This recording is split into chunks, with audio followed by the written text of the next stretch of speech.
So I'm not the tallest person in the world.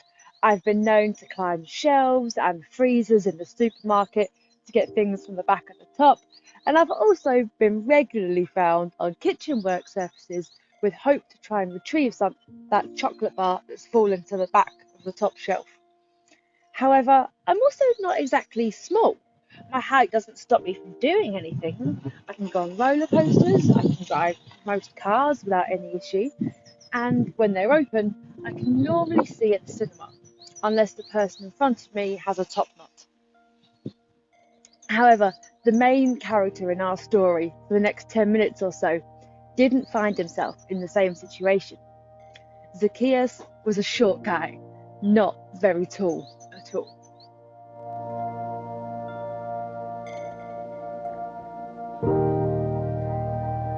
So we pick up Jesus' story as he's just entering Jericho, one of the last stops on his final journey back to Jerusalem, where he would then be killed.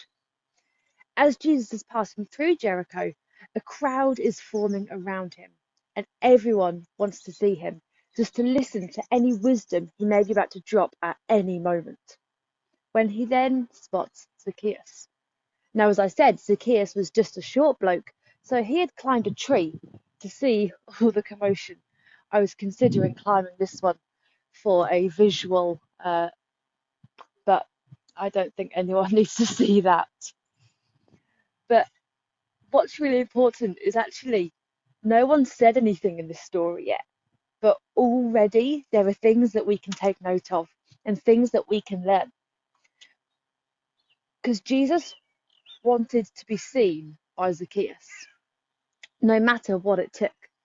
We read in verse 3 that he wanted to see who Jesus was, but because he was short, he could not see over the crowd. He wanted to see Jesus. He knew that there was something special about him, so wanted to get a glimpse of this man. So in verse 4, we find his solution. So he ran ahead and climbed a sycamore fig tree to see him, since Jesus was coming that way. He put his pride aside and had to admit to himself his shortcomings. He climbed into a tree. Now, that was an odd thing for any respectable business person, but unthinkable then. It was dishonourable, shaming even. Zacchaeus' profession as a tax collector, and not exactly a respectable one at that, put him as an outcast, labelled a sinner. But at least he still had his dignity, right? But then climbing a tree would have made him a laughing stock. There was an element of desperation in what he does.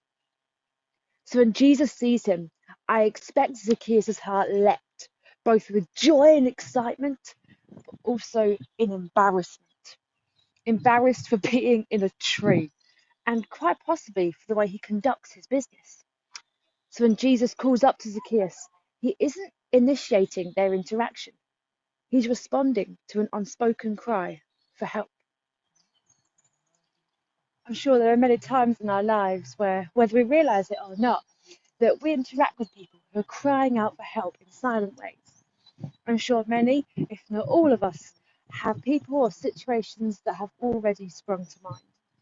Maybe the person that sprung to mind is yourself. What this story does is give us hope. Hope in that Jesus sees us. He knows where we're at, physically, emotionally, spiritually, and he doesn't mind. None of that matters to him, but all of it matters to him. What matters is when he responds to that call and cry, is that we need to accept the help. I don't know about you, but there have been many an occasion where I've let my pride get the better of me. Times where people have offered to help out with a number of things. Yeah, I find myself saying, "Oh, thanks for the offer, but I'm all right, cheers." But if we look at Zacchaeus, he puts his pride aside. So when Jesus says, "Zacchaeus, come down immediately. I must stay at your house today," in verse 5, Zacchaeus jumps at the opportunity, recognizing that this is the only way to make things better. We see that Zacchaeus accepted Jesus' invitation with excitement and joy. We don't actually know too much more of their interaction further than their meeting, and that inspired and called Zacchaeus, who had been cheating people out of money for years, collecting their taxes and taking a cut off the top for himself. But after this encounter with Jesus, he quickly found himself wanting to do right by everyone he had done wrong by. He immediately gave back everyone he had cheated out of money, but 4 times more than he had taken. We are now hopefully beginning to see the end of this pandemic. There eventually seems to be a light at the end of what feels like a very, very long tunnel as restrictions start to ease and lift in the coming weeks. But we need to be aware, as I'm sure we already are, that there are people who need help, and people will ask for it, but there are always those who won't. Jesus knew where Zacchaeus was, and he knew what he needed. Jesus still knows where people are at, and Jesus still knows what people need. We might know of people who are in need, who are crying out for that help. But similarly, if we are in tune to Jesus, he can show us those who are silently crying out, like Zacchaeus was. He can show us those who may not be so obviously in need, or those who are unknown to us, who are desperate. To the world, Zacchaeus looked like quite a successful guy.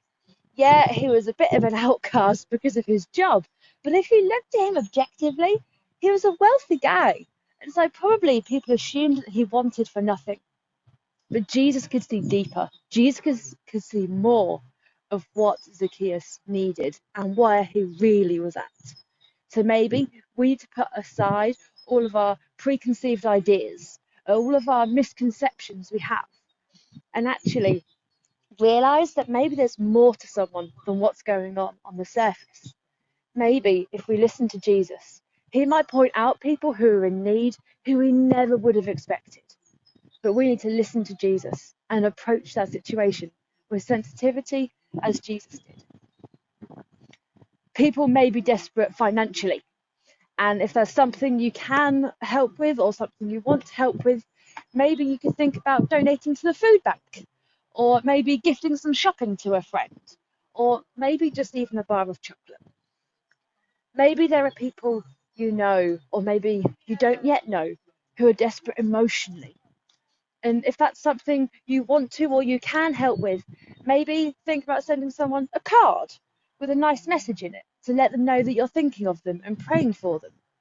Again, maybe you want to give them a bar of chocolate. It's a wonder. It can fix a lot of things.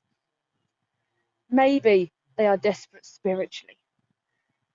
And then here is an interesting one where we respond to it as if we're going, oh no, but I don't know what to do with that.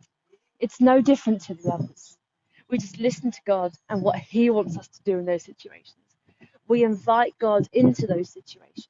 We introduce Jesus in those situations. And if you don't know how to do that and you're not quite sure what to do, we've got an Alpha course coming up that would be ideal for you to introduce Jesus in a really interesting way. I've done Alpha a couple of times in a couple of different ways in a couple of different places, and even now I'm always still learning things from people who come every single time. So even if you've been a Christian for years, think about joining and bring a non-Christian friend with you, just so they can ask those questions they've always wanted to know the answer to. So from Zacchaeus there are 5, 6, 7, 8. There's a multitude of things we can learn. But if we want to see Jesus, we need to do something about it. But he will see you. He does see you. Jesus knows where you're at, and Jesus wants to come into that situation too. So maybe you need to put your pride aside and accept that help. Accept his invitation and answer the call. Respond to him with excitement and joy as Zacchaeus did. Let him find you. Let him change you. Zacchaeus was a much better man for having met Jesus.